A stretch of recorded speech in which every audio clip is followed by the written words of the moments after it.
huge Dallas Cowboys fan. There's so much drama around the team right now, predictably so. There always is. Always. There always is. What do you think about Romo playing with broken bones in his back? Okay, so obviously not a doctor. I don't know if you can tell by like the lumberjack shirt I've got on right now. But so it's the transverse process in his back that I think is broken.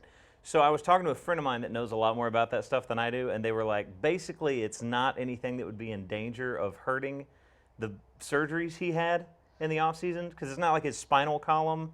It's kind of like bones that are off the side, but it's basically just he's in a great amount of pain. Huge amounts of pain. You just proved your sports fandom, by the way, the fact that you called a friend to find out how injured Tony Romo is. But it doesn't help if a 350-pound linebacker runs into you. Yeah, that was one of the weirdest hits. Yeah. Just because it was like him crumpling over and he got kneed right in the back. I mean, he's a tough guy, man. I'll tell you that right now. He's tough to be able to play through that. Did you start getting a little nervous though when Romo went down and went out of that game against Washington because the team was on such a hot streak?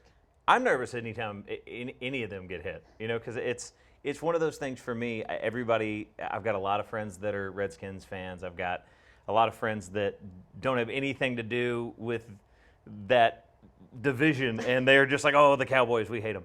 So it's tough for me because I'm always like really vocal about the fact that that's my team and that's who I root for. And it's like one of those moments of right now they're so good, and DeMarco Murray is running so hard.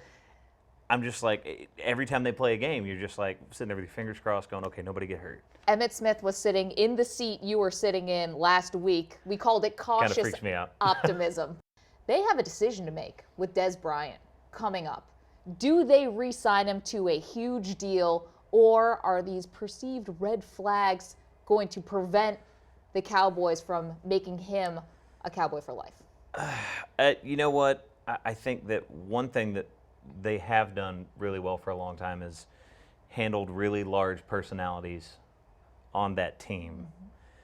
Mm-hmm. That being said, it's tough because, giving up a bunch of money for a receiver is not always going to pan out, even though he's Dez Bryant. I mean, it's a tough thing. I would pay him if it was up to me. If it was my decision, he's just so good. Here's a question: say you can only pay one guy, DeMarco Murray or Dez Bryant? Oh my God, how old is DeMarco Murray again?